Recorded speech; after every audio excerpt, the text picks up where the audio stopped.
was younger, I was only 15, and when he got put on hospice, I was like, oh, this happens when you're just about to pass away, like a month out, 2 months out, maybe 6 months at the most. I never knew that it's actually a service that can help a family care for their loved one, not within such a short window of them potentially passing away. So I know that there's other individuals out there.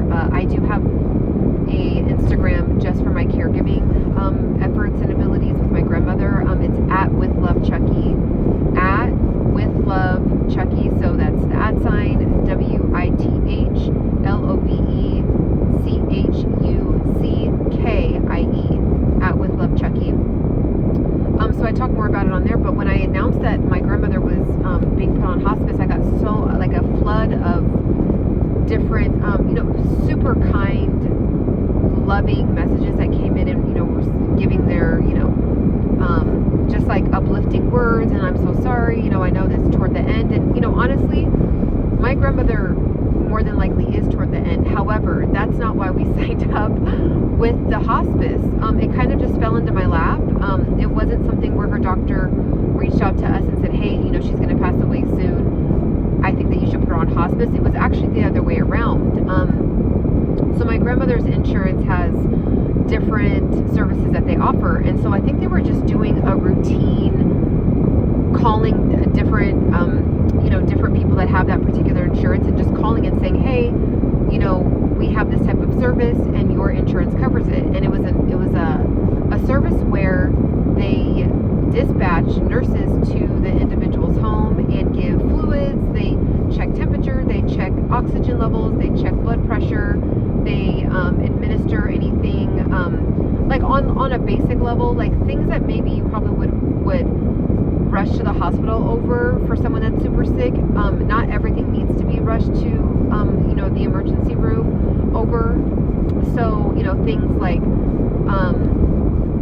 just like little things, like if a fall happened, the nurse can come and they can care for her at the house. So just a different array of services. And so I was like, oh wow, that's amazing. Yeah, like why wouldn't I sign her up for something like that? So then you actually needed you needed approval. So you have your insurance. I'm like, it's so confusing on how a lot of these things work, but I'm like figuring it out as I go. But the person that you care for has insurance. Depending on the type of insurance that they have, there's a different array of services that fall under that insurance that the insurance will cover. So the insurance covered this particular service to have a nurse come to the home, but you had to get a referral.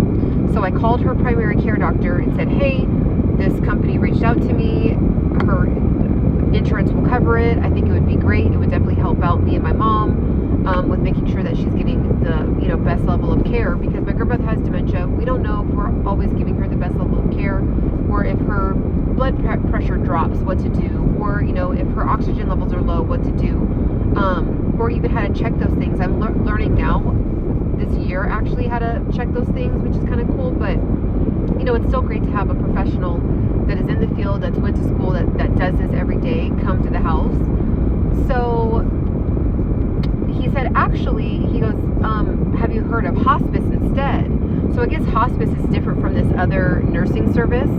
So I said, yeah, my mom and I have heard of hospice before, but we didn't even think to ask about it.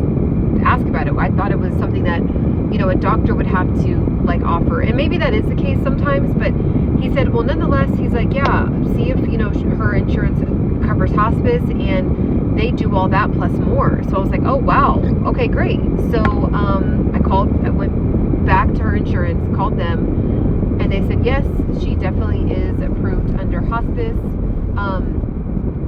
And so once I told the doctor that, I don't know if he was already contracted with this particular hospice company or how he's connected to this hospice company, but it's called Matrix Hospice. Matrix Hospice. I will link a number down below. If you are in the San Fernando Valley area in California, I'm sure if your insurance covers it, I can link you with them to see if that's something that would fit, or is if you fall with under the guidelines of how someone can get approved for that. But I'll link it down below. But so he linked, once I said, hey, her insurance does cover hospice, he linked us with with Matrix Hospice, and they immediately called it. I mean, it was like I was on the phone with him and said, yep, she's approved for hospice, and he said, great, I have this company, they're going to call you very soon. They literally called me that same day. So I pray that it happens that quick for others. Usually things like that, in my experience, don't. Like just things that have to do with insurance, I feel like take days for whatever reason, but this was very quick. So they got on it, they called, we had a consultation, the nurse came out, we went through like 2 hours of just a breakdown of everything that my grandmother needed with, walkers, a hospital table, like a portable table that, we can put her food on. We already had we ended up purchasing her a wheelchair, but we ended up purchasing her a wheelchair, so we didn't need that, but they offered a wheelchair, all these different things. And so, yeah, it was like she got covered. I think I just saw somebody I know, that's why I stopped. But yeah, so super dope, super cool, and went over all her vitals, all the different issues that we have with her, as far as her, sometimes she does have low oxygen, or sometimes her blood pressure does drop, just like typical things that older individuals go through. So we went through all of that stuff, and went through like just literally a full-on health assessment, and it was so dope, it was so amazing. And because it covered so much, we ended up having, let me see, I'm in a park, so I kind of like lost my train of thought. Yeah, so after we did the health analysis, the nurse immediately got and ordered everything that we needed, and he visits us once a week, and thankfully the nurse that we have lives relatively close, so basically it's like having a nurse that comes to your house once a week, checks vitals, checks things that are important, goes over issues or things that we noticed with her health, if there was a decline, if it was the same, if there was an improvement, and it's just been amazing. So I really want to encourage everybody to reach out to their doctor if you are a caregiver for somebody that is in extreme need, and you're not sure if and you need help, like professional help, like with things like professional medical advice, but you don't want to put them in a home. Getting them on hospice or something like that is amazing. So definitely, definitely do that, and I will talk to you guys later. Bye.